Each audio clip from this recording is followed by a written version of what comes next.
Olá, seja muito bem-vindo ao podcast A Tribuna no Enem. Eu sou Jonatas Gomes, repórter multimídia da Rede Tribuna. Aqui você acompanha 10 episódios com entrevistas de professores que vão te ajudar a se preparar para o Enem 2024. Além disso, todas as terças e quintas-feiras, o jornal A Tribuna publica simulados com questões de anos anteriores para você se preparar na reta final. E hoje nós vamos conversar com o professor de Química do Madam, Léo Pimentel. Professor, seja muito bem-vindo ao podcast. Obrigado, Jonatas. Prazer é meu. Então, para começar a conversa, professor, o que os estudantes podem esperar das questões de Química na prova de Ciências da Natureza? Jonatas, as questões de Química, elas são sempre, além de contextualizadas, elas sempre exigem bastante conhecimento.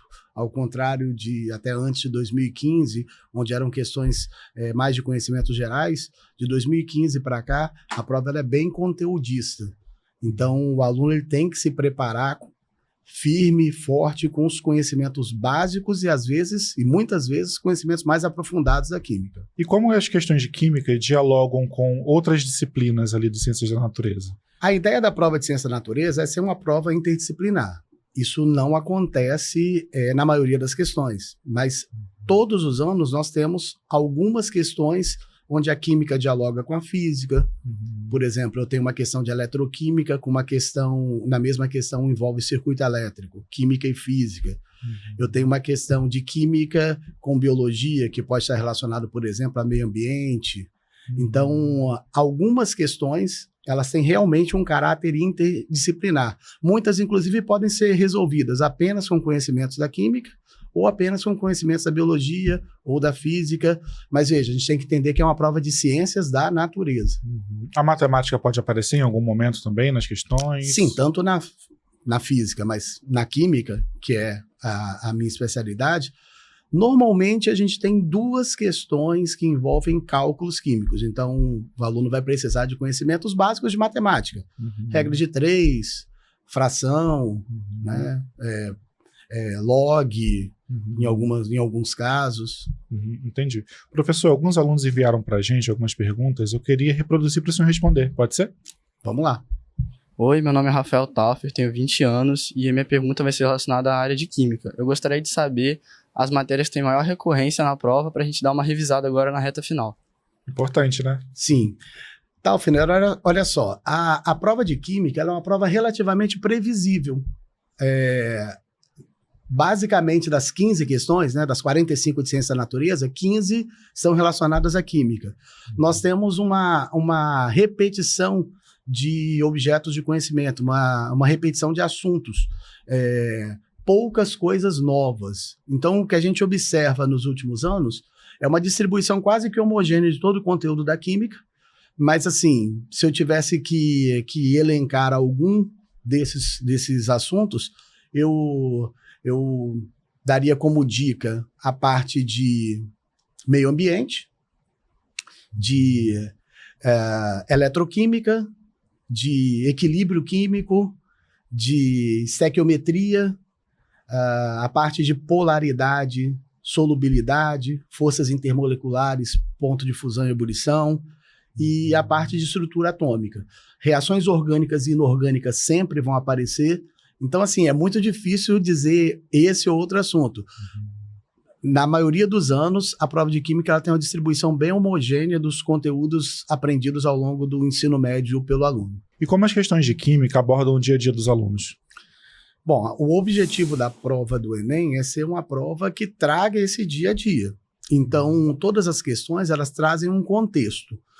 Esse contexto ele pode ser realmente ali do dia a dia, de casa do aluno, mas ele pode ter um contexto relacionado à agricultura, relacionado à indústria, relacionado à tecnologia, mas eu tenho sempre algo do cotidiano sendo tratado ali. Então, essas coisas são abordadas em sala de aula, esses conteúdos eles são contextualizados em sala de aula, exatamente para o aluno poder ser capaz de, ao ler a questão, entender aquele contexto, aquele objeto de conhecimento, aquele contexto está presente. Então, reações, por exemplo, de oxidação que acontece no dia a dia, né, a parte de eletroquímica, redução de minérios na metalurgia, reações orgânicas e inorgânicas do nosso cotidiano, a interação da matéria com a energia, são todos conhecimentos que são abordados na prova e que estão no dia a dia dos alunos. E existem conceitos principais que norteiam aí o conteúdo de química ou não? São muitos os conceitos, desde os conceitos de matéria e energia, a interação entre eles, a parte das substâncias orgânicas e inorgânicas, características, reações. Então, como eu disse, como é uma prova muito conteudista, o aluno ele precisa dominar, dentro de cada um dos objetos de conhecimento, os vários conceitos. É uma prova que engloba praticamente todo o conteúdo, o que é o normal na prova de química, nas questões de química, todo o conteúdo que ele viu de ensino médio. Entendi. Vamos assistir mais um então, professor? Vamos lá. Meu nome é Aline, eu tenho 17 anos e minha pergunta é sobre química. Professor, o que você acha que eu preciso de revisar de química ambiental para o Enem? Aline, as questões envolvendo o meio ambiente, elas são muito comuns no Enem. E como eu falei, ela pode inclusive vir de uma forma interdisciplinar com a biologia, por exemplo, né?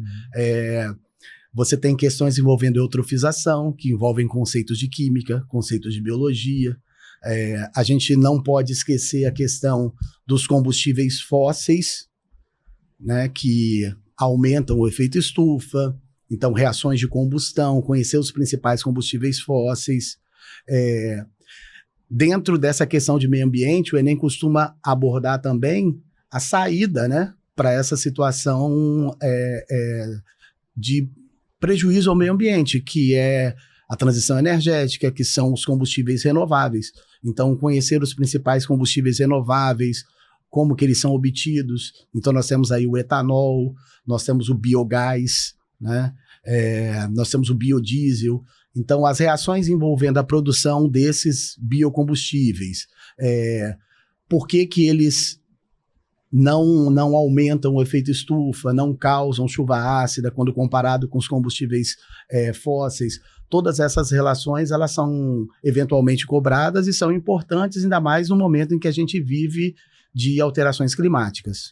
Eu iria até perguntar mesmo, professor, o que o aluno precisa saber sobre os resultados da ação humana no ambiente para a prova?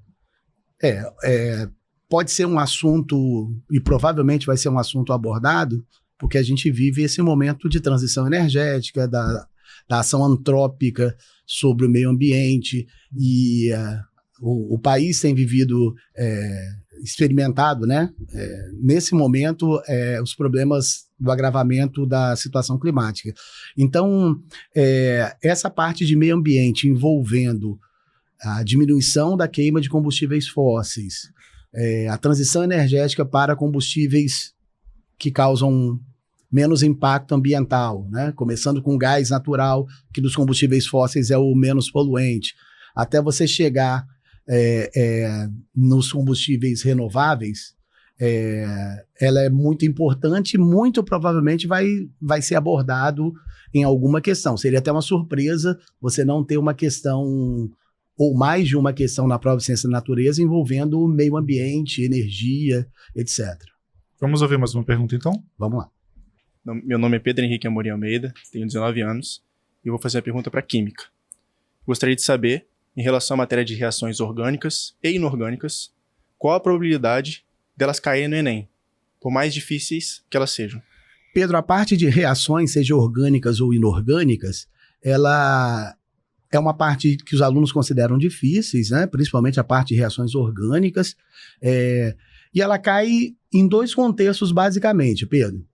Reações orgânicas muito conhecidas, como reações de oxidação de álcool, oxidação de compostos insaturados, oxidação de compostos carbonílicos,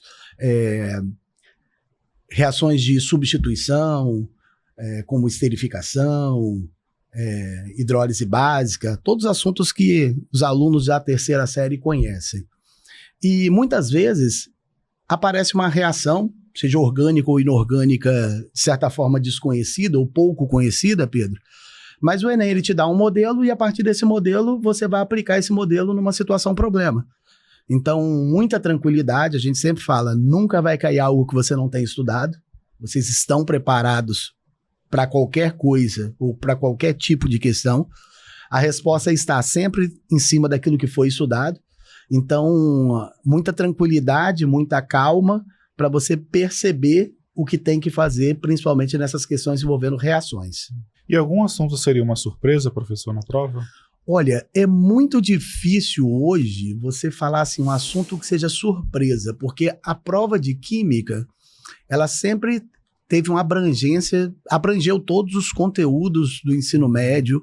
O que pode ser surpresa não seria um assunto, um objeto de conhecimento, seria a forma com que ele vai ser abordado, né? E é difícil, formas inovadoras de abordar determinados assuntos, porque eles já foram abordados das mais diferentes formas. Então, assim, o Enem não costuma nos surpreender em relação à prova de química. Existe algum método para classificar quais são as questões mais fáceis em química? Olha, isso é muito do aluno, mas a gente pede para os alunos, como a prova do segundo dia, né, uma prova onde a gente tem um problema em relação ao tempo, alunos têm problema em relação ao tempo que eles têm para fazer a prova, e às vezes as questões elas são demoradas. Então, o que a gente costuma sempre pedir para o aluno fazer, né, aconselhar os alunos? A deixar as questões que envolvam cálculos. Na química, provavelmente nós teremos 2, no máximo 3 questões envolvendo cálculos, para o final. Essas questões, além de demandarem mais tempo, normalmente são questões um pouco mais complicadas. Então, fazer as questões que ele tem facilidade, as questões teóricas no início, e deixar as questões de cálculo para o final. E essa questão de mais fácil ou mais difícil, na verdade, seria mais trabalhosa e menos trabalhosa. Eles vão estar preparados para fazer qualquer uma. Mas as questões de cálculo elas são mais trabalhosas, por isso a gente aconselha que eles deixem para o final. E como o aluno pode utilizar as questões de anos anteriores para se preparar agora? Isso é muito importante, porque as provas dos anos anteriores, eles nos mostram uma tendência. Não é certeza que aqueles assuntos irão cair, mas assim, é uma tendência.